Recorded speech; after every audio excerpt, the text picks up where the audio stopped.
What's up, everybody? I've been creating on TikTok now for about 4 months, and I've experienced quite a rapid growth. And it made me think about like all the other amazing creators that are on this platform currently, and how the different creators basically have mastered different crafts. And I wanted to get to know them a little bit, so decided to record a podcast on the topic.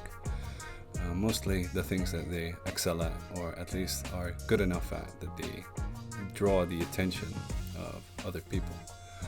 And what better way to start off than just doing this with people that are close to home. So first up is my man Hoard Mimic. I've known him for about 2 months, and he was very kind, very friendly, basically the first guy to give me a shot at a collaboration. Yeah, we discussed a bunch of things, and enjoy the first episode. Have fun. I know I had, at least. So thanks again, Hoard, man. Thank you so much. Take care. Mr. Hoard himself, the Mimic, came to visit him today because he's basically made me believe in 3D prints and had the faith to send me a package on blind trust, and thus a beautiful cooperation, friendship blossomed. Definitely, yeah. Thank you so much for taking the time out of your day to receive me. It's been very welcoming. You have a beautiful kid. Thank you. And a nice dog as well. So I was wondering, we met each other through another TikToker's live stream. Yep. Galloway, and he was painting, I believe, the Spectre King. Yeah. We got to talking, and you were like, bruh, if you want one, let's do it. Yeah. And I was a little bit skeptical about 3D printing. Yeah. But you've completely changed my mind in regards to that. I was wondering, when did you discover, because I don't believe 3D printing is the start of it all, when did you come out the nerd closet, so to speak? Geez, that's been there since my childhood, I think. Well, since I was young, I was into the nerdy stuff. Also the anime. I watched a lot of that, like Dragon Ball Z, Pokemon. I grew up with that stuff. Had Power Rangers. And I always thought the action figures were amazing. Transformers, that kind of stuff. I've always been a gamer, so I've always played video games, RPGs, role-playing RPGs, Japanese RPG games. So I already had a fascination with role-playing, with figurines, and that kind of stuff. And basically when I moved here to this town 9 years ago, I met a couple of people that were into Dungeons and Dragons and board games. Yeah. And that's when not only like the nerdy stuff for cartoons and figurines and that stuff already manifested, but also the manifestation of board game miniatures and painted miniatures and D&D sessions and campaigns and terrain props and whatnot came on. And that was, I always thought it was cool to have a representation of the thing that you're playing with. If it's a miniature in a board game, or if it's a miniature in D&D that represents your character or your enemy, I found that always very exciting and cool, and giving some an immersive experience, and enhances that immersive experience. Like a physical avatar of the story, basically. Yeah, of the story, of your character, of the villain that you're fighting, the board game that you're playing. Yeah.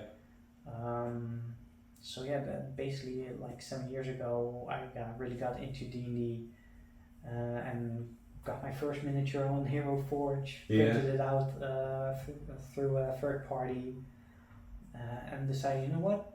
I'm gonna paint it. Let's go deep dive. Let's go. And it was horrible. Nah, it was okay. But I'll make a picture after the podcast, sure. so I can show the people what your first miniature looked like. It's beautiful. It brings a tear to my eye every time I see it. Yeah, question is which way. Yeah. Nice. And I take it that you started with basically just purchasable models? Yeah. Or designed models? Yeah. Because you said the first one was through Hero Forge? Yeah. Well, in the board games, you already have the 3D models. Yeah. And then I indeed started with Hero Forge as my first D&D character. But for Monsters in the Campaign, I just purchased the WizKids models that were already available. And just paint them. Cool. Very nice. And you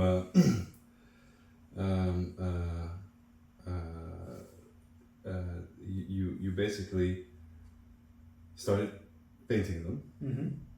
According to I think what was in your mind's eye, you were trying to get onto the table. Yeah. And then how did you go from there to 3D printing? Because that currently is your mainstay, I believe. Yes. Well, it happened when I started doing or becoming a dungeon master for my own campaign, or for at least we have a group of friends, but we have the same group in 3 different campaigns with 3 different people playing of the same people. There are 5 people, but every time, he can't make it on certain days and whatever. So I started DMing for one group for 3 people. And at first it was a modular campaign, so preset monsters, preset story. But during the campaign, certain events took place where the players were like, fuck the main story. I don't care about the main story. So we started railroading and going for their backstories. Okay. And I'm like, okay, but if we're not doing standard stuff, maybe I should make it more interesting with non-standard models, non-standard monsters. So I went searching and I came across Etsy. Yeah. And it's the campaign that I was running is an undead campaign with lots of vampires. So I started searching for vampire models, came across Archvillain Games with their models. And did you have a 3D printer at this point already? No. Okay. This was like, okay, I want models. I don't want the default WizKids models. I want special models because I want my players to feel special. So basically, the whole search was basically the barrel of fire waiting to be ignited. Yeah. Overall, yeah. Because, like most people that search for miniatures on Etsy, I'm like, add the card, add the card, add the card, add the card. And at some point I'm like, okay, I'm gonna order these models. Waited for like a month, maybe 2 months, but they never came. Apparently the person that I contacted the person that I contacted or bought the models from said that they were sent, but they never were. At least I never got them. They never got shipped? Nope. And well, after a long period I finally got my money back. But the trust was gone at that point. So I'm like, you know what? I have a friend, he does 3D printing, I know about 3D printing, I know the quality that resin prints can give. Mm-hmm. So I started investigating. Checked out multiple printers, what's good for me, what I wanted to achieve. And I was like, you know what, screw it. I'm going to buy a 3D printer and I'm going to print my own models. So that's what I did. Yeah. And the first models that I printed were the models that I originally purchased from the other guy. Yeah. Nice. And I'm like, oh, this is fun. I printed more models, got more models, and at some point, you lose control. You're printing too much stuff. Your closet is full with. You lose control. Yeah. You're buying. You start with when you start printing, you buy 500 milliliter bottles of resin. Yeah. And you can get like, give or take, 5 to 10 models out of that. Small models. Like Space Marine size? Yeah, Space Marine size. Yeah, okay. Well, then you can probably get 10 or so, or 12, 15, I don't know. But you start with 500 milliliter bottles, and then it became liter bottles, and then it became 5 liter bottles, and I was printing terrain, environments, trees, rocks, that kind of stuff. Basically printing non-stop. Non-stop, everything. Most of the stuff in my campaign, when we're playing D&D, something usually starts at a tavern, in your story, whatever. That's the most common thing. And in this story, I gave my players their own tavern. Okay. So I started printing their own huge ass tavern. Very nice, very nice. But that became really expensive. Because like 4 or 5 liters, you're paying €200. Yeah. I'm like, well, if I'm printing this stuff anyway, and I got all these models, why don't I do a better job than the person that I purchased models from? Exactly. And start my own business. And that's when Hoard Mimic was born. I was like, you know what, screw it. I got a printer. I'm gonna put up a website. I'm gonna fill an Etsy shop with the models that I got. Yeah. And basically, my whole goal was to sell models and make people happy and deliver quality, and not say that you deliver quality. Yeah, genuinely ship the stuff. Genuinely ship the stuff. But also be able to afford to print my own models. Yeah. Because I got more and more into painting. Yeah. I wanted to paint more and more different models, and if I would do it on my own budget, it gets expensive real fast. Yeah. So I basically want the business to also provide for my needs in miniature painting and printing, and that's what it does right now. Nice. And when did you actually take the leap to register and get the Etsy shop running and stuff like that? I think I decided that last year in August. Okay. The first thing that I thought of was, okay, I need a name because I need to register social media handles, I need to register a website, I need to register Etsy shop and stuff. And I'm basically a fan of mimics in Dungeons & Dragons that pretend to be objects like a treasure chest, a door, whatever. The treasure chest is the most famous one, right? Yeah, okay. And then they attack the players. I love the creatures. I even built an entire town out of mimics. That was horrifying. For one of your campaigns? Yeah. Nice. Yeah. Everything was a mimic. So when they started exploring, oh, I'm looking through the bookcase. Hey, that's a mimic. Oh, I'm checking the chair. Hey, that's a mimic. Hey, and I 3D printed every mimic. That's amazing. Everything was on the table? Yeah, everything was on the table. There was a well that was a mimic, and I got files for that. I got a lot of mimics. Nice. So I thought, you know what? I'm hoarding mimics. Let's go with Hoard Mimic as a name. Lovely stuff. Yeah, really. Yeah. And apparently, there's in one of the D&D books, there's a monster named Hoard Mimic. That came later on, or came before, but I did not know about it. And basically, a Hoard Mimic is like a giant treasure that's a mimic, and that's usually used for, or they usually cooperate with dragons, because dragons usually have a big hoard. Mm-hmm. So an adventurer would go look for treasure, find the big hoard, that's a mimic, and the dragon gets the adventurers, and the mimic gets the adventurers, so they're working together to fight. Symbiotic. Yeah. Okay. Yeah. I'm like, okay, yes, my miniatures are a hoard of treasure that people want to buy. So I really found it really an awesome name. Like the story behind it is really cool. Thank you. Mostly when I thought of the name, I was like, okay, does this make sense for people? And I'm like, it doesn't need to make sense for them. It makes sense for me. Yeah. And it's just a generic name. It's nothing special. It's not my name. It's not a 3D printing business XYZ. Yeah, exactly. It's like it can be used for anything. Because I also wanted to paint the miniatures and see if I can get that going. So I don't want to have, or 3D prints. The craft in the name. Because that limits your brand. Yeah, very cool. Because I found you online through Galway, as we said, and then I started checking out your stream and saw you. I think back then you were painting the dragon behind us. I'll see if I can set a picture up later on the podcast. And the first thing I thought was, for a 3D printer, this guy understands the paint jobs as well. Yeah. Thanks. Because the dragon is very intricate, very detailed, and there's a lot of detail that goes into it, but you also understand like the fall of the light and stuff like that. So it's not like, I understand the decision to not fully focus on just the 3D printing. Yeah. Because how long, like if you put it in hours, how many hours do you think you have painted now? Altogether? Yeah. A rough estimate? Between 500 and 1,000 hours, maybe.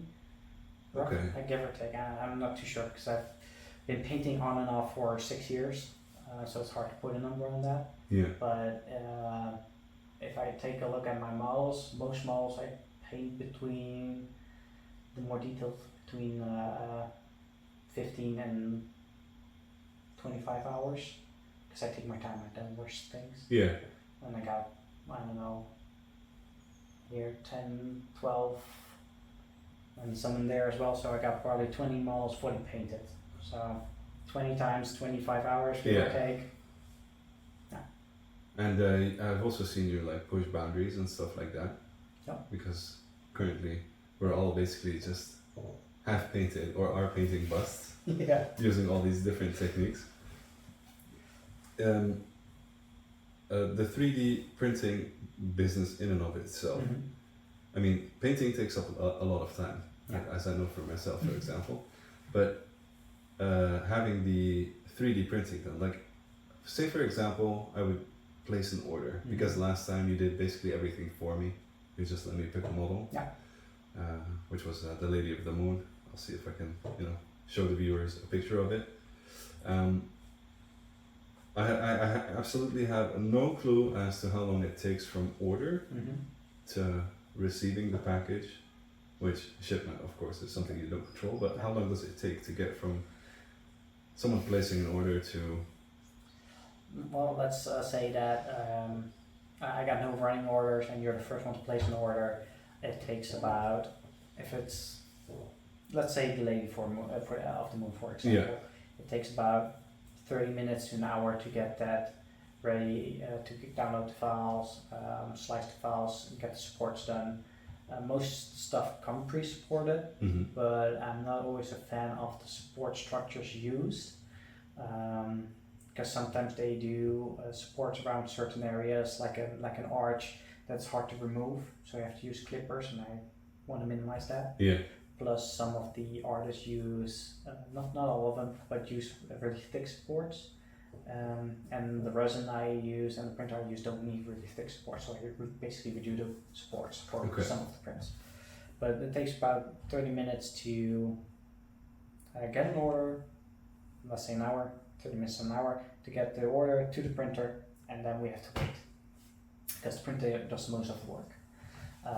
Because of again the resin and printer that I have, depending on the model, it can take between 8 till as long as 24 hours to print a model.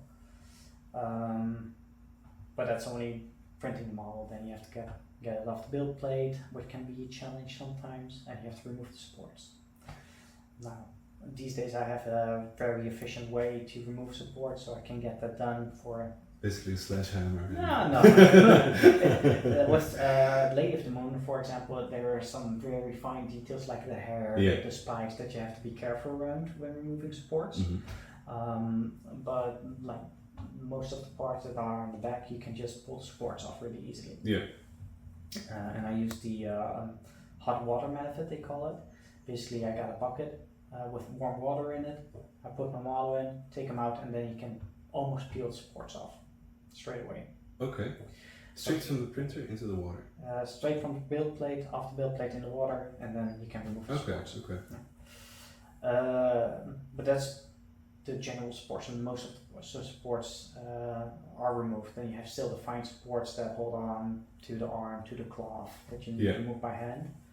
But that's something that I do in a later stage, because I'll first remove the main supports, then wash it, cure it, and remove the smaller supports. Those are usually like mini supports with a tweezer like this one, because you can really easily get there and just pull them away and it's done. It's like in between the finer details, gaps. depending on the model, that can take up to an hour. So basically, if we take the Lady of the Moon, that was 12 hours to print, 1 hour before that, and 1 hour after that to clean it up. Lady of the Moon, I did a better job cleaning up because you gotta make it look good. So basically, like in total of a day, I can get an order ready for shipping. Mm-hmm. But then we still have to pack. We have to get the stickers in, the box out, make sure everything is secure, because basically the shipping companies are very liberal with your package. They actually, like, I had to ship the prices for the giveaway that I did. Mm-hmm. I went there, told them, like, I need those fragile stickers to put on the package. They told me, no point in putting those on. They'll throw the boxes anyway. Yeah. I was like, well, okay, yeah, good to know. I got fragile stickers, I always put them on my boxes and I deliver them, and they're like, it says fragile, but it's going into the bag.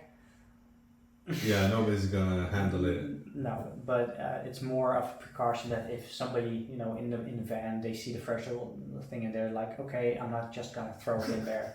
I hope it still happens, but that's why I usually, probably you notice about pack my stuff pretty well. A lot of bubble wrap. A lot of bubble wrap, paper, extra bubble wrap, and a nice, foil sheet around it to make it look pretty. Because it looked really good. Yeah, it looked really good.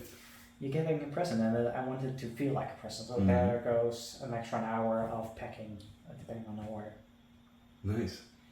So yeah, basically it takes me a full day to get stuff done, or at least 24 hours to get one order done. Yeah.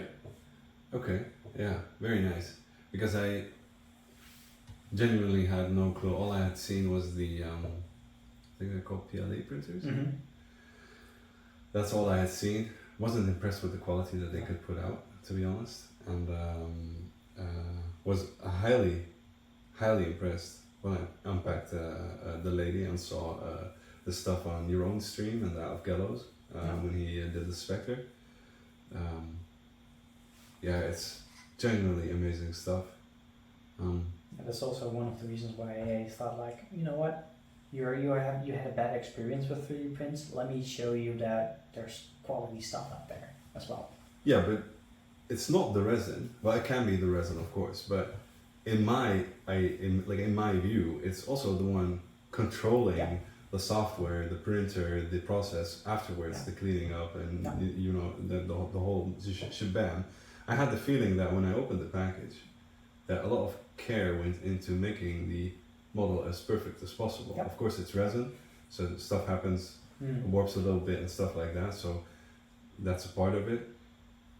But just the overall feel and being able to apply all painting techniques, dry brushing, wet blending, whatever. It just felt smooth and it felt like taken care of. Yeah. Which when I first saw the 3D printing, I thought maybe they're gonna give GW, for example, a run for their money within maybe 10 years. But I feel it's going to go faster and faster. Yeah. Because I believe the next generation printers will be released in September 2023. I'm getting mine in August. Yeah, the 12K resolution. Yeah. Oh. And the models you print now on a... There are an 8K resolution. Crazy, man. So it goes up. Basically, that makes the printer's life easier because you have to do less with the settings because the lighting is already really good to create very detailed work. But it still comes down to what you tell the printer to do, because that's the stuff that we as 3D printers still need to control. How long do we expose the light or the resin to the light so it solidifies correctly, the support structure, lift speeds, and so on and so on. That also affects the print quality, because you can overexpose resin and that can get lumpy, or there are all kinds of things that can happen with the 3D print that will decrease the quality based on the settings that you apply to the printer. In layman's terms. Yeah, and what basically the downtime now is within the printing itself. Yeah. But is it also the case that with the new generation printers, Less. they will cure faster? There are at least some of the companies like Anycubic have developed different types of resins as well that reduce printing time. Each resin has its own printing time attached to them. One that I use is pretty long. It takes about 3 seconds, 3.2 seconds with light exposed to solidify. Yeah. But the resin that I used before is 1.7 seconds, so that's almost doubling the time to print.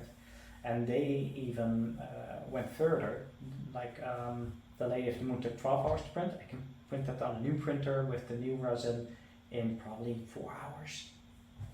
Really? Yeah. Don't know yet what the quality will be, but should be pretty good. But it's basically like you said, like I don't know what quality it will be, but it's also the fact that it's basically you getting the printer, understanding the printer, and getting that fully within your skill set. What people usually forget, they think, oh, I get the 3D printer, I get my resin, I get my file, I know the slicer, I press play and the print comes out perfectly. No. No. Sometimes you don't get the print, sometimes the print falls off because you're not using strong enough supports, or the print that comes out is horrible. It's cluttered, it's overrun. There are a lot of things that can influence a print. It's not just, oh, I can put in a USB stick, say print, and it comes out perfectly with the best quality because I got a 12K printer. Even with my printer, I can still horribly mess up the quality if I don't know what I'm doing. Yeah. So there's still a bit of science and research and discovery that you need to do on your own. Like, okay, what can my printer handle? What can the resin handle? And how can I push that to the best quality that I can produce? And how many printers do you have out now? I had 3, but I right now I only have 2. Both are the Elegoo Saturn 2, because I used to have a Anycubic Photon 6 and the Elegoo Saturn 2. But you have to use different settings on different printers, and sometimes I slice the file. Usually I do print because I want to print as much as possible so I can reduce the time that an order takes. But then I would make a mistake, like, oh shit, I sliced it with the wrong settings for, oh, this has to print on the Elegoo, but I sliced it with the Anycubic settings. And then you have to, slice it again, and big prints, big build plates can take up an hour of slicing time if your computer is really slow. So I want to minimize that issue, and I'm like, you know what, I want to make it easier for myself. I'll just get the same printer, same resin, because I can use the same settings and never make that mistake again. Just basically copy pasta. Be done with it. And with the new printer, I do need to keep in mind the settings, but that's fine. And if it really improves the quality, first experiment some more, see how far I can push it until it becomes pretty much better or the same than as the quality. Exactly. Nice. And you also, like, you have the Hoard Mimic stuff. Do you still play D&D as well? Yes. On the regular? We used to do it like once every week, 2 weeks, 3 weeks. But that slowed down to like once a month because of kids. A friend of ours got kids, so it's in the D group. We got a kid. So scheduling is the same thing everywhere. Scheduling is hard. Don't take kids. Don't take kids. Don't become a parent. But yeah, I do at least once a month we play D&D. Okay. And you also work 40 hours a week. Work 40 hours a week as a software engineer at a firm that has multiple projects and clients. There's a lot of responsibilities, I understood. I got a group of 15 people that I coach, guide, and help them with their future within the company as well. And do you still sleep? Sleep is overrated. Barely. I'm lucky that I'm a guy that never needed much sleep. Mm-hmm. If I get 6 hours a night, I'm fine. Yeah. I can go to bed at 12 and wake up at 6 in the morning, no problem. Yeah. Because I have the ultimate gift that if my head hits the pillow, I'm gone. You're basically just I fall asleep. comatose. Yeah, and I'm a very deep sleeper. If the alarm goes off, I won't hear it. Basically, anything that happens is your wife's problem, and Yeah. you'll wake up at 6 and be ready. I'll see what happens. Yeah, exactly. So that helps a bit. And when I wake up, my mind is, well, it's not ADHD, but my mind thinks about things that I can do on that day. Mm-hmm. And I'm like, okay, I need to get up and get things done. All right. So yeah, I don't really need much sleep, but it can be a bit stressful at times when I have lots of orders, work is there, Yep. and you still want to stream, you still want to paint, you have a kid, you have a wife that needs attention, the house that needs cleaning. It can be stressful. Can imagine. Not only imagine, but experience the same thing, kind of. Yeah. And in regards to the whole D&Ding and stuff, you once made your own character. That's what kicked off like the entire adventure into this addiction, basically. Yeah. Both the whole 3D printing part and the mini painting part. Mm-hmm. But when you play like D&D, you DM most of the times? Overall, I play more than I DM. Mm-hmm. But right now it's a good 50-50. Okay. And is there like, because I don't know anything about D&D, Toria knows this as well. She's trying to convince me to try and do something. You should do it. Yeah, I know, but I don't have time, my man. Like literally, I do not have the time. My wife's already complaining about the fact that she doesn't see me at all. But say for example, you've got new players. Mm-hmm. How would you introduce them into the whole idea? What would be like the best way to start off the whole Dungeons and Dragons thing? I would honestly say like a simple one shot. That's a one-time adventure. Mm-hmm. You don't have to role play how you get to know each other, how you form a group. You're already grouped together. You get a quest. You do the quest, or you do the task that you received, or you don't do it and give your dungeon master a lot of stress. You want us to go that way? We'll go that way. Yeah, exactly. But that's a really quick and easy way to get to know what Dungeons & Dragons is about, what's a character about, what's a character sheet. Because there's a lot that, for a first-time player, there's a lot that first hits you. Because all these rules and opportunities and possibilities, because you can do anything. Basically. But I also feel like there's a lot of administration. No. Not all. No. There are some, don't get me wrong. But you still have tools, online tools that help you with the administration. So you basically can just create a character and you'll have an overview of what can I do, or what does it do, what does it mean, and so on. Okay. So there are D&D Beyond is a famous one that a lot of people use. I use it as well because it just takes a lot of administration away from you. Okay. You can manage your inventory, you can manage your spells, weapons, that kind of stuff. And then you get a straight overview like, oh, I'm attacking, I have what dice do I roll? What's my modifier for the dice that I roll? Yeah. It's all in an overview, I don't have to think about it. Okay, yeah. So if you do pen and paper, it's a bit more administration and a bit more knowledge about, okay, I level up, I gain proficiency, what does that mean? Yeah. And so on. Grab a book.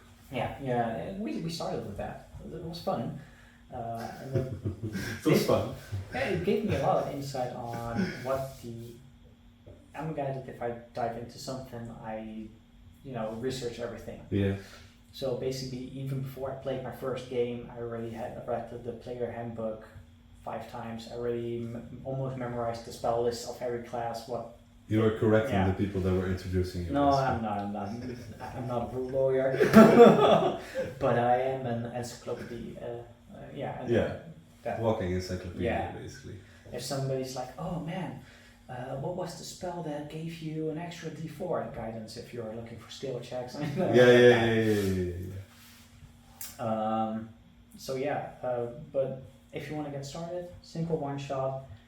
A DM can even make a prefab character for you, so you don't have to do anything except look at what can I do in a combat, and after that, or besides that, there's nothing you need to know, because you're going on an adventure, it's your adventure. Yeah. And the DM will guide you in what you can do or cannot do. If you have an idea, you just have to mention, hey, I would like to go to the crime scene and investigate. What do I need to do? And he'll guide you there, or she will guide you there, and tell you what to roll, what dice to roll. Nice. Yeah, so it sounds a little bit more accessible than I thought it would. All honesty, it doesn't kind of have to do with who's your DM. Yeah, okay, yeah, I can imagine that as well. Yeah. If you get somebody that's DM'd a couple times and know what he's doing, you can easily create a character that is accessible for you to start with. Because you don't want to start with a wizard that has like gazillion spells. Yeah. What's a saving throw, or It's like a phone book from the pocket. Yeah.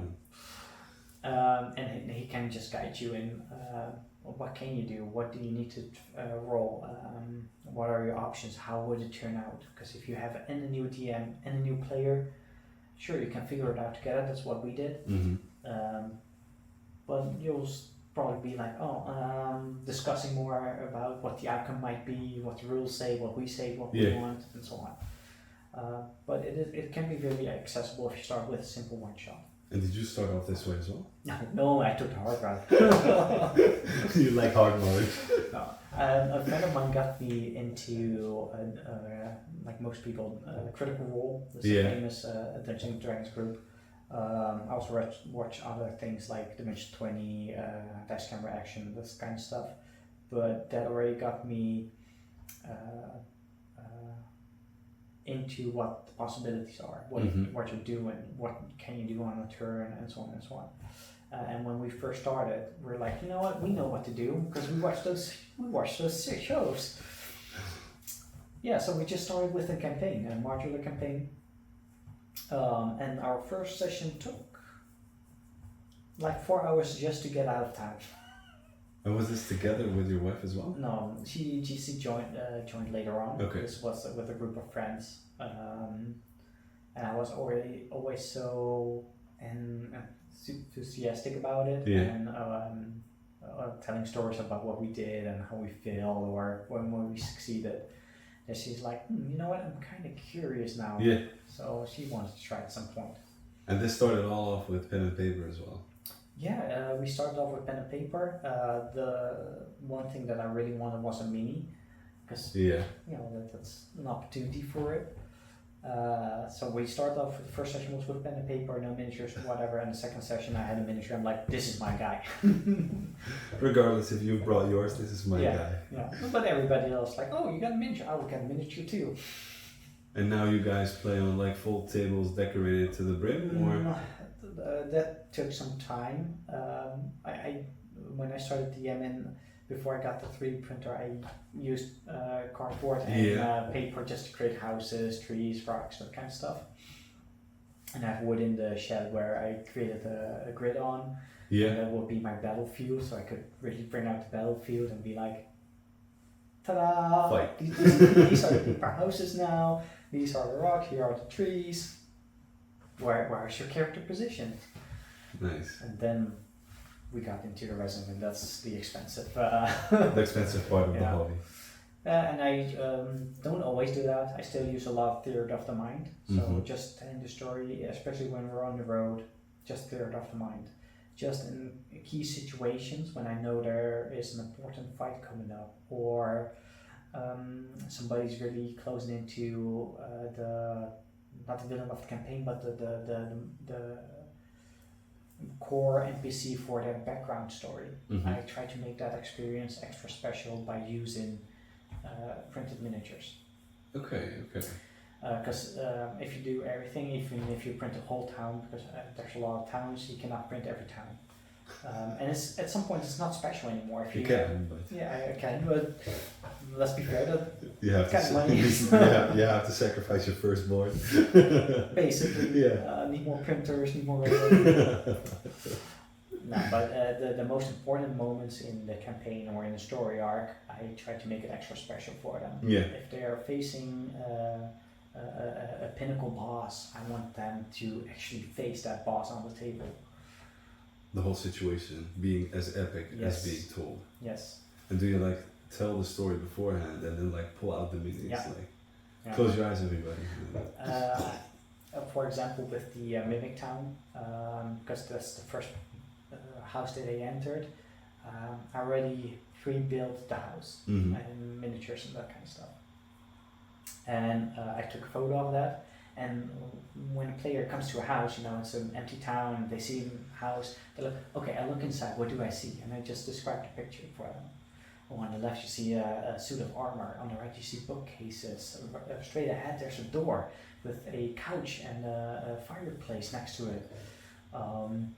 And then they're like, okay, we'll go into the house, and once they start exploring and touching stuff, when the mimics came, I'm like, okay, let me get the map. And I'll get out my big piece of wood where I put on the grid and the miniatures, and they're just like, oh my god, it's exactly like you described. I know, because I took pictures.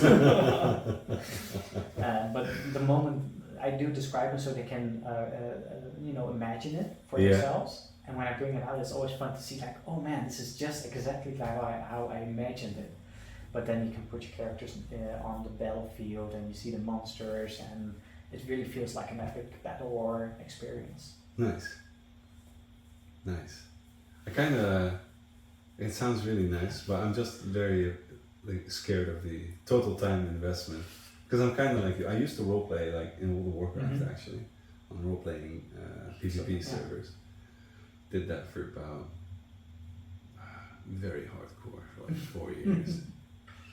Basically any waking moment I'd be online and we had this entire backstory. We had written a book to the cult that we served, and there was a broken plot line within the game itself that never got continued, and we took that thread up. Nice. Yeah.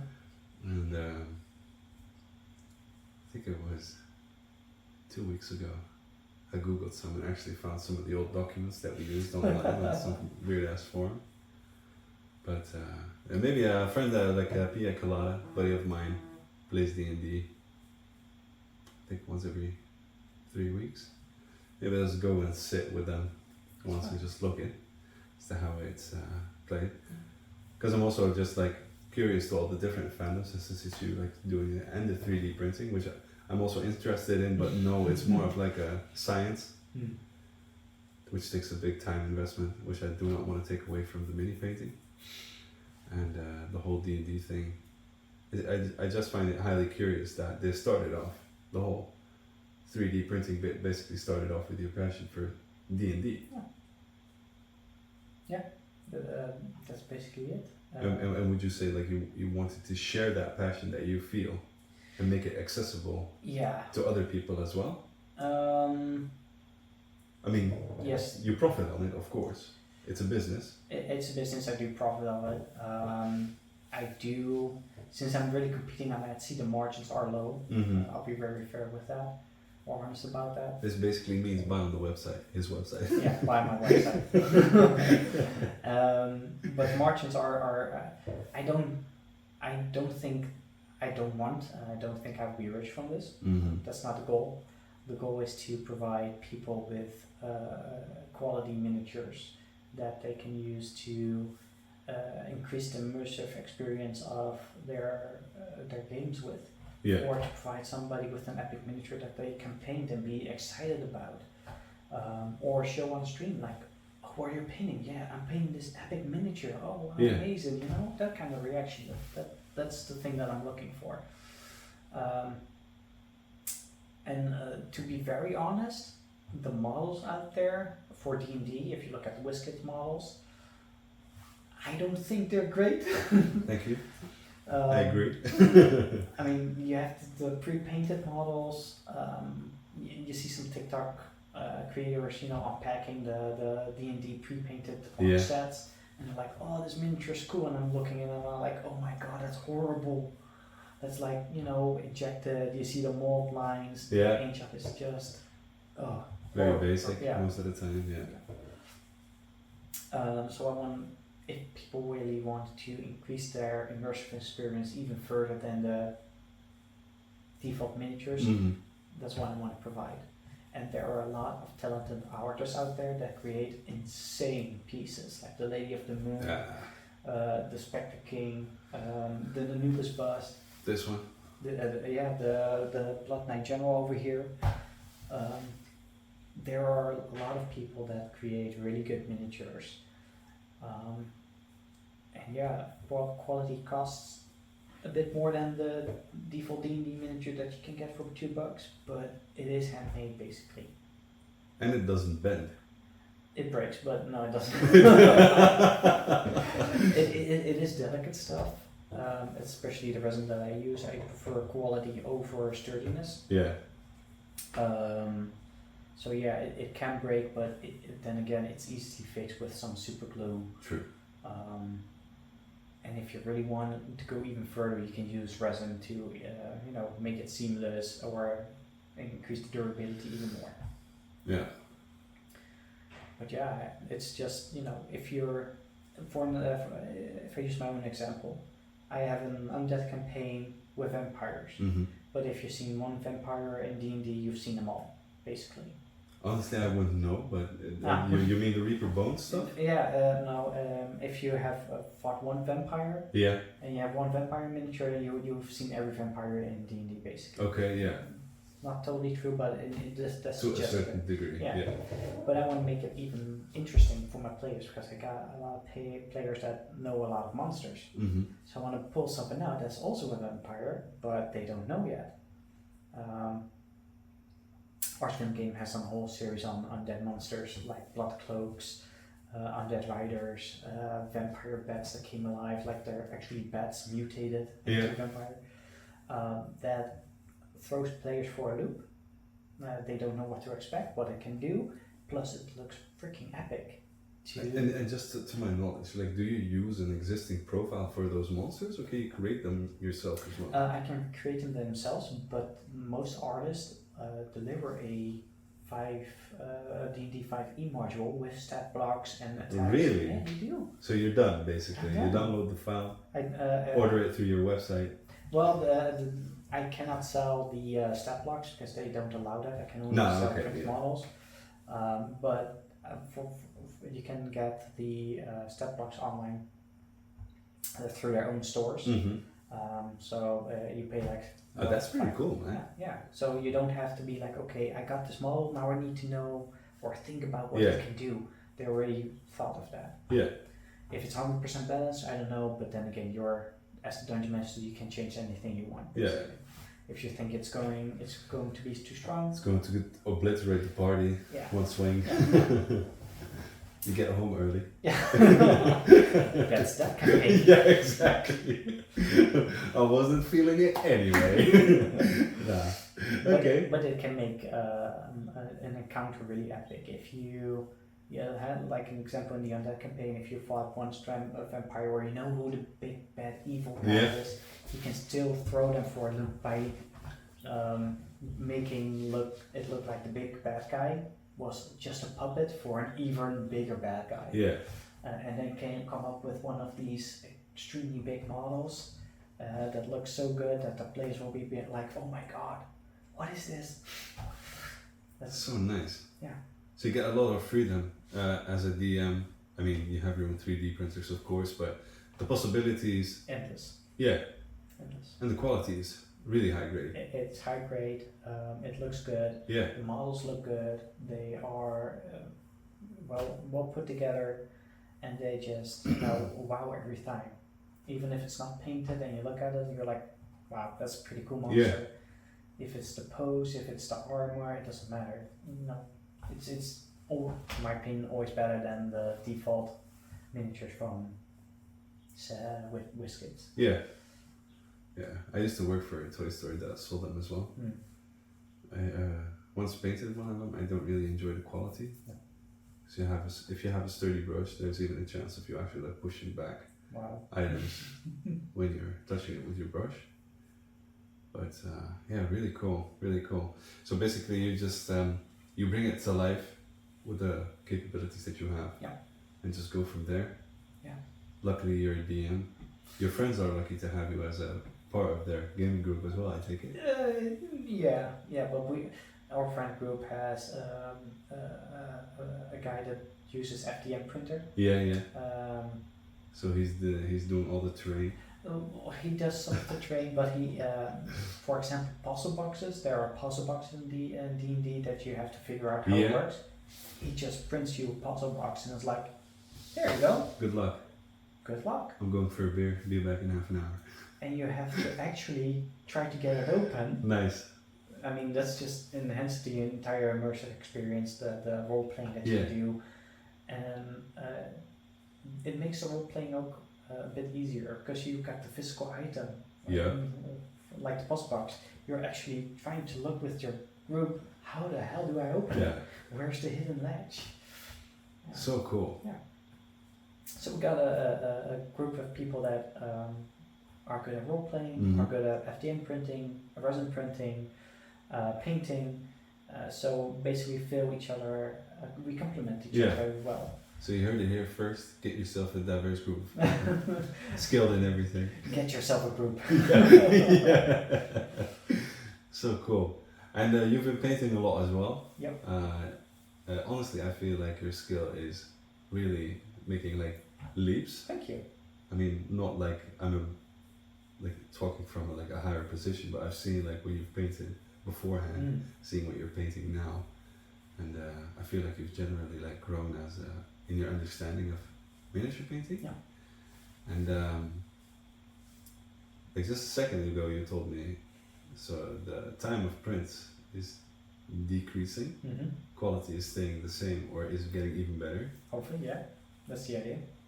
What will you pick at the moment that you have like 3D printers running and they go one after another and you have to keep going?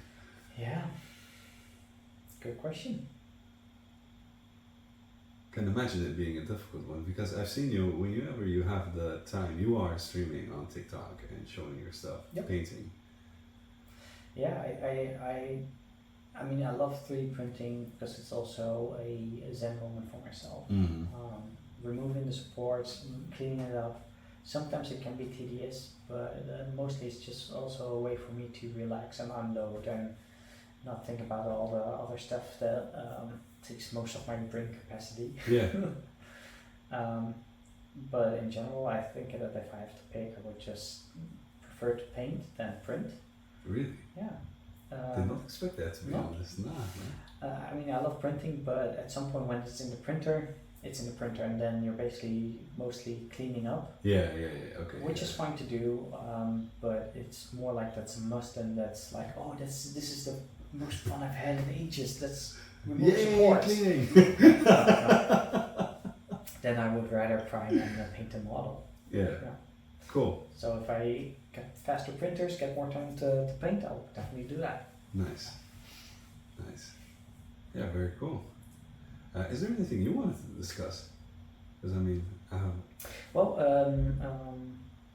like you mentioned, you got your first 3D print. You were kind of on the skeptical side. Yeah, on the skeptical side, like, oh my god, 3D printed quality shit. Games Workshop boss. No. Yes.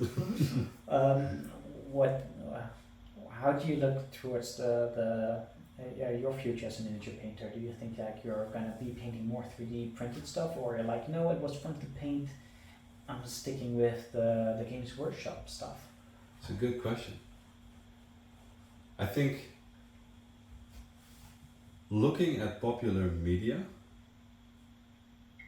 I think we're going to see an increase in licensed 3D prints for people to paint. Not everybody's going to be willing to paint. Which means that I will probably For myself, I think to a degree I'll stick to whatever Games Workshop comes up with, but that's also because I'm familiar with the lore. And I think people who do not know Warhammer in general, basically any chapter like 40k or Age of Sigmar under the sun, the expansive lore gives you a lot to work with within your own creative endeavors within the hobby. Yeah. But I do think that with the rise of more and more popular media, for example, League of Legends and Arcane, for example, I think we'll see more and more. I think there's already files like that available. I got some. Yeah, exactly, and I think there will be more and more stuff like that coming out, and I think more and more people will want to have their own thing. Yeah. So I have, for example, in the past gotten requests for a Star Citizen ship. Okay. To get that printed and painted for them within a color scheme that they felt belonged to their ship. Okay, interesting. Which I find kind of cool. And I think those type of assignments would be nice, but they're also like highly custom jobs to do. It takes up a lot of the work pre-painting. Basically will be making sure that the vision of the client is perfectly translated from their explanation to my mind through my paints onto the ship, for example, which is quite a challenge, but I feel like with the development of AI and stuff like that will become much easier. And to be honest, I think it's only a matter of time before you get the first like 3D painting bots. Yeah. Because we already use that to a degree on larger scale in factories. Oh. But I don't know. 3D prints, I'll be seeing more of them, I think. Because as you said, you can customize stuff. I play the board game Scythe with Pia. And I've actually been thinking about getting a bunch of models for the game that are a bit more high quality and getting them on the board. Maybe even like architecture for certain factions as well to make it even better and recognizable on the table. Again, increasing that immersive experience. Yeah, exactly. I want to dive into it. I think that's also the reason why, like for 40k and stuff like that, I'll always stick with whatever GW brings out because they're so like the history of the models is. Well, first of all, they're great sculpts, and second of all, the customizability I enjoy. So if I build a model, I can take either like one of 5 arms and put it on and create my own model to a degree. They're doing that even in 3D prints. Yeah, more and more also. Yeah. So yeah, I don't know, man. I think the future's bright. There will be a lot of change to I think any part of any hobby. Just looking at, for example, D&D as well. There's a lot of 3D assets to use. There's a lot of 3D printed assets to use. Yeah. And it doesn't always have to be miniatures, right? Because, for example, in D&D you have magic items, the puzzle boxes. Yeah. If you get a ring of protection, I print a ring of protection and give it to my players. But that idea is so cool because you get your props. Yeah. All you need is basically a room decorated like a tavern where it's basically the idea of people telling their stories to each other again, and you're done by then. Yeah, that would be cool. But that is such a. I think that might also be the reason that we're seeing like a spike in popularity among like stuff like D&D, Warhammer, miniature painting and stuff like that. Just looking at all the possibilities within reach for only a few bucks. Yeah. You can dress up like a wizard. Yeah. And genuinely get the ring Get a staff. painted with a gem. Yeah. Everything is possible. It's so crazy, man. It's more about how much you want to invest in this. Yeah. But if you want to go all out, you can. You can be in a fully printed environment. You can decorate yourself and your character with 3D props and staffs and wands and daggers, even masks. Everything is possible. Do you guys also like dress up or cosplay when you guys play? No. we more in the early stages we did do simple stuff like my guy has a funny head, I'll put on a funny head because then I'm that guy, you know. But no, not really dressing up, LARPing or whatever. We just sit at the table. Lightning bolt. We did do that at the beginning, but especially when you're early levels, you're basically doing the same spell over and over again. It's hard to find interesting ways to renew that every time. Because that happens later on during a session or a campaign or something like that? Well, if you're casting Fireball, and every time you do it, the hand gestures, whatever, at some point, you're done. You know what? I'm gonna Fireball him, or Firebolt him, or Firewall him, or whatever fire. I'm gonna do it to him. No, we just mostly stick with the props and the miniatures. All right. And well, in that case, how long do you think before 3D modeling businesses? No, hold on. Different. I need to phrase that question different. How long do you think it will take for the whole 3D printing business to be equal or past the quality of the current, basically model companies like Games Workshop, Privateer Press, you name it? In your best estimate, I mean, as humans, we absolutely suck at predicting the future, but in your best guesstimate. I think that when let me put it like this. I think that some models and some 3D printers or resin qualities or whatever is already on that level or surpass it for some companies. Yeah. The huge downside, right? Some of the models from WizKids or GW, whatever, can be less than 3D prints is because they mass produce. Yeah. That's something that that's something we cannot do as commercial 3D printers. Mm-hmm. The industrial or commerce 3D printers might be able to build more and faster. But then you still have the manual labor of removing the supports and so on and so on. And with GW, they just inject molds, plastic molds. Yeah. And on mold line, well, they reduce that heavily, but they don't have to do any post-processing. With 3D prints like we do have a lot of post-processing. Mm-hmm. But I think the quality is already either on par or above that for some parts, for some companies, but it will never be as big as a GW or WizKids. We cannot produce that quantity. No, we cannot produce that many miniatures with higher quality.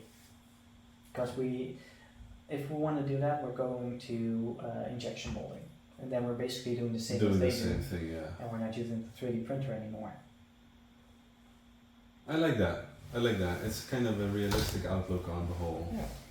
I mean, I hope that 3D prints like these can sometime be mainstream. Mm-hmm. But for now, they're just a luxury item. They're not. You don't see these a lot in stores or. No, never. You don't see them in stores. No.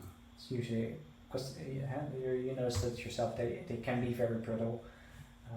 If you drop them, it's gonna be rough. Or if your cat plays with them. Yeah, for example, don't take cats, people, if you're 3D printing. No, or lock your room.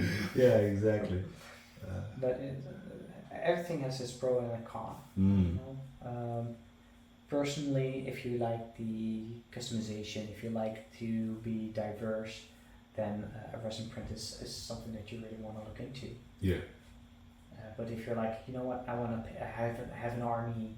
I want to, it doesn't matter if they must all look differently or whatever. They can all look the same. Doesn't matter. Then go ahead, buy a GW starter box or whatever. Get the same Tyranid over and over again. Doesn't matter. But if you're like, I want my army to be, because I got a client who builds his own armies, but everything that he builds for Warhammer but everything that he uses, he proxies. Every miniature he proxies Yeah. with my 3D prints. Okay. One of those things, he ordered those because he's making a demon army. Yeah. He made an undead army and a samurai army with my miniatures, but I'm still playing according to the rules for Age of Sigmar most likely. Most likely. No, I'm not sure to be honest. Doesn't matter. Cool. Very nice, man. Yeah. So I think that it has a place, but it will never be as big as the plastic injection molding that GW or Whiskets does. Okay. But we're looking at it realistically. I like that view because online you read a lot about blah blah blah companies are going to go out of business because of 3D printing, but basically it's very. Unless they can make a really huge printer that can produce the same quality over and over again. Yeah. Not gonna happen. Did you ever look how? People should look it up. How injection molding is done and how fast it goes. I've never seen anything like it. It's seconds. The plastic is just injected in the mold. They wait a few seconds. Machine boom, plop. Thousands of items can drop out. They make like millions of figures in an hour. Oh, really? And they still have supply issues. I came across a TikTok yesterday that explained injection molding, how it works, how fast it goes. Nice. Because it also has to do with how some shapes are modeled. For example, your batteries or your mouse, they have a certain shape and they have shadow lines, is what they call it. Yeah. They connect the pieces to, and that has a reason that it's always in a certain shape, because it's always like going out. Yeah, exactly. Because if it's in a mold and it has to release, this goes a lot easier than the other way around. Yeah. And then they showed a process video about how fast injection molding is and how fast a machine can produce thousands of. Well, in this case, it was like gaming mouses. It's insane. But it's basically the same techniques as. Same as what GW does, because we just injection mold on a sprue. That's the only thing that basically takes time for them. Yeah. And repeatability should be endless. Yeah, well, I've once done like the head math of like a mold takes like about 100k to 150k to produce, and then all you need from that point on basically is like 4 or 5 of those molds, and then you need the plastic. But from there on out, it's basically just turn the machine on. Yeah, turn the machine on and just slam out all those sprues. Yeah. Yeah, cool. Okay, that's good. I've never actually heard somebody explain it this way, but hearing it like you're telling it to me is like, yeah, the whole post-processing thing is. It takes a lot. Yeah, exactly. And at this point in time, but I'm not, I don't have every answer. I'm not familiar with everything that's going on in the business, but I don't think that they can match the speed and the output that a normal company has with plastic molds. Okay. And where do you see Hoard Mimic as a company in 5 years? Ooh, good question. Bought up all the competition. Doubt. No. At this point, I just hope we can continue 3D printing and providing quality miniatures for our customers. I do hope to have expanded the operation a bit, because I only have 2 printers right now. It's more than efficient to handle the orders that I got. But it would be nice to be able to make a bit more, to expand more. Nice. Because that's something that we still need to, or that I still want to do.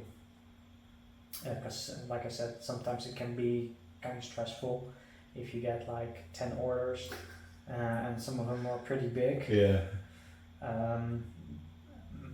Also because if you're on Etsy, you can be a top seller, but you have to meet a certain deadline. So if, for example, if you order something, I need to ship it within 7 days. Mm-hmm. If I don't ship it within 7 days, I lose my badge, and it does attract attention. You do get some priority in the listings and in the searches. It's good to have. It's good to have. Yeah. So if I get 10 orders and some of them are really big, I'm stressing my balls off to get them done in time with the quality that I want to deliver. If you have more printers, you can print more easily, Mm-hmm. and then the only bottleneck is packaging and shipping. Yeah. And post-processing. And but it just takes my models take about average of 12 hours to print right now, maybe a bit more. So I put them on at 8 in the evening, and the next morning they'll be done, so I can start cleaning. Fingers crossed, everything works perfectly. If none of them fail, because it doesn't always happen, but sometimes it happens. There is a possibility. Yeah. There's always a possibility that it fails, not because you're printing a model for the first time and you do need to support a piece a bit more, or support falls off, or there's a printer error that also happens. It's not just like, I do the work once and I'm set for life. Yeah. Plus you need to do regular maintenance. It can be a hassle. Will this be changing in the future? The whole... Some of it will, because something that we need to do manually right now is level the print bed. Yeah. And so you got a build plate, not print bed. So you got a build plate that goes down into a vat of resin, and the resin sticks to the build plate and it pulls up every time and creates a new layer every time.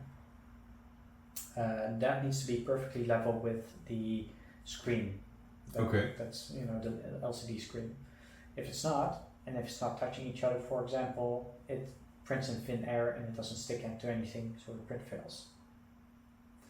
In the past I had a couple issues that was stupidly my mistake, but that's fine, where I didn't level the bed properly or the build plate properly, that it tilted. Yeah. So one half of my print succeeded, the other half of my prints failed every time. And that's because I just didn't level it manually right enough. So you learned the hard way. Yeah. At some point when you're checking on your prints and you're seeing a print hanging half from the build plate, you're like, oh crap. Yeah. But that's something that that Ncubic fixes by introducing auto leveling. Yeah. So that reduces the time that you need to spend making sure that the bed is level, makes it so you can put your time and energy in other stuff. Now a different feature that they are providing, which is one of the most significant ones, I think, is two actually. One is an indication if you have enough resin in your vat. Okay. Because right now I just pour enough in that I'm sure that I have enough. Yeah, exactly. And the more you print, the more you know, I need 100 milliliters, this should be efficient. But they added sensors that they check beforehand. With the STL files, they can estimate how many or how much resin you need. Yeah.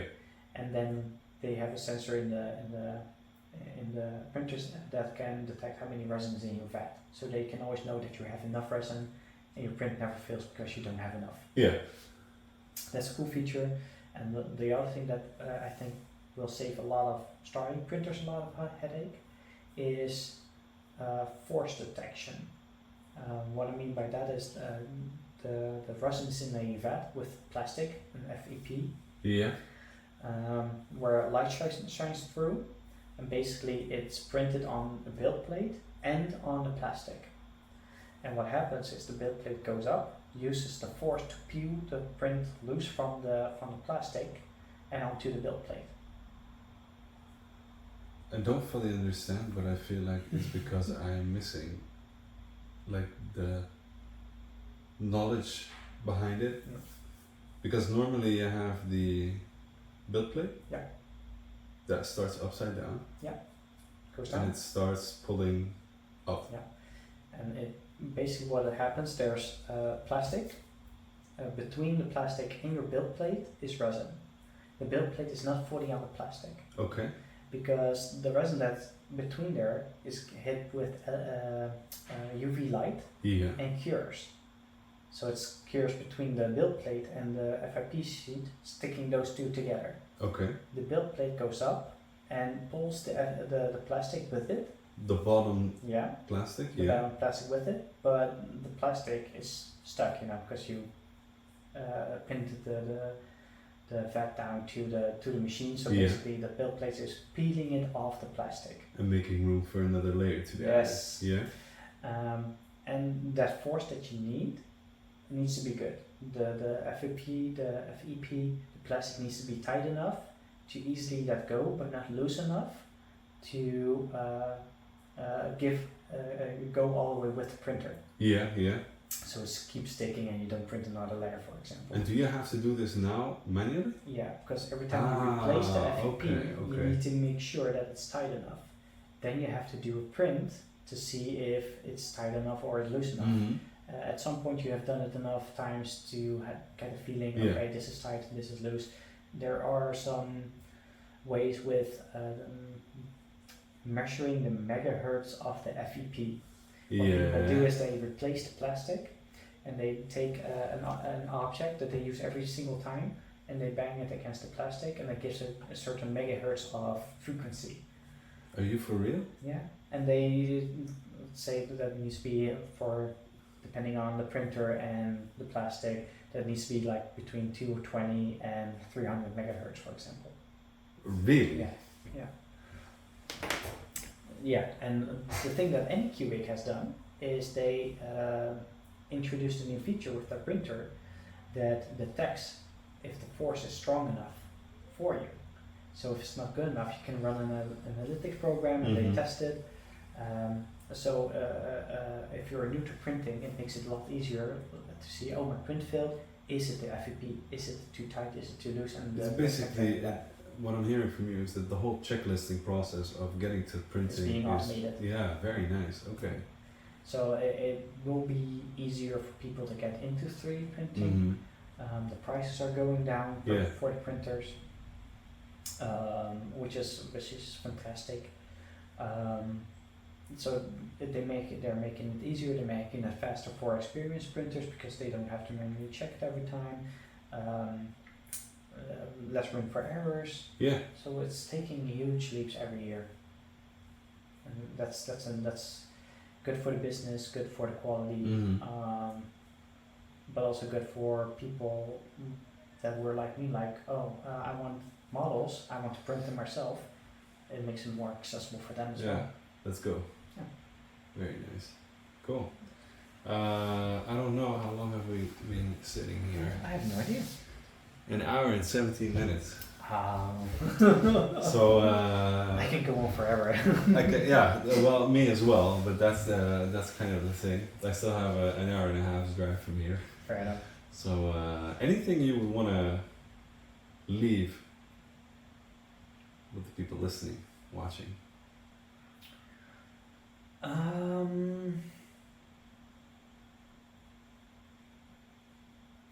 Shameless plugging, buy my stuff.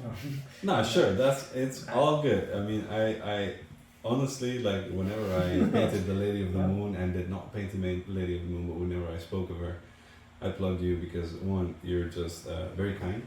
Thank you. And that kindness resulted in you shipping me the model and giving me the trust of like painting that for you.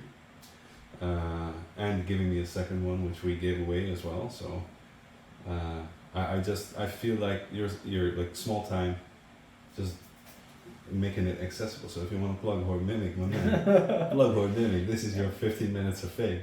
15? An hour and 15. An hour and 15, yeah. No, well, the thing that if you feel like you want to give your nature painting a boost, or something exciting to look at, or something challenging to paint, or if you want to have your D&D party have an immersive boss battle or experience, definitely look into 3D printers. or at least 20 printed shops. Hoard Mimic, Etsy. Hoard Mimic. No, sorry, his website. Hoardmimic.com. See what's available.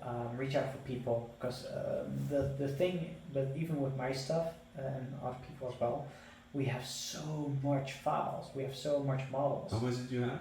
Over 2,000. I think I'm reaching 2,500 right now. It's over 2,000. Yeah, we're going over 9,000. For example, Indecisive DM does that as well. He contacts me and like, hey, do you have a beholder? Yeah. Or do you have this? Do you have that? He's basically like the addict meme going like, yo brother, you got any more of them minis for me? Do you have the special juice, the the one with the bow and arrow? And of course he did came with me, come to me with a request for 3 minis, and I have them all, but not on my website because there are so many files. Yeah, exactly. Give people, oh, you want to look through my shop? Here's 2,000 possible products. Good luck, bro. Excluding the modular pieces. Yeah. Because that's insane. Oh, you want this mini with an axe or a blade or a scythe or whatever? It's possible. A lot of choice, yeah.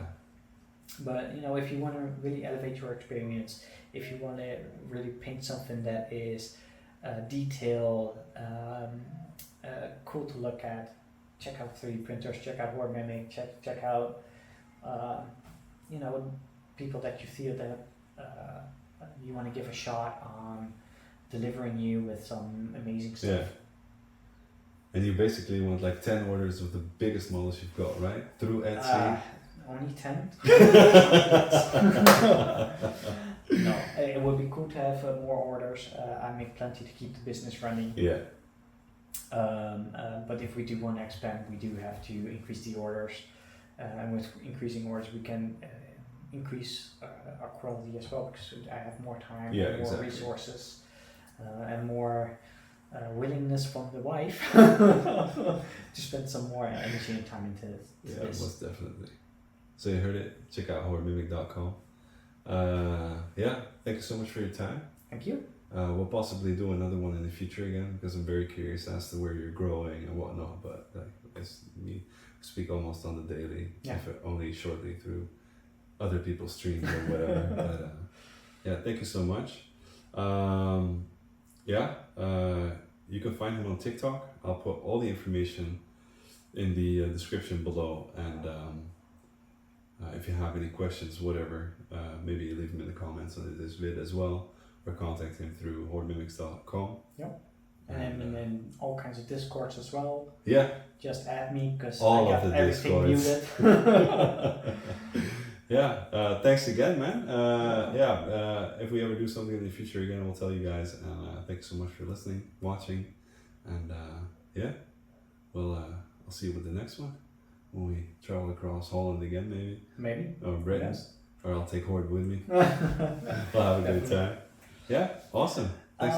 I do have one more thing. I do have also one more thing. Cool. But I need to go to my car real quick to pick it up. That is a big box, my man.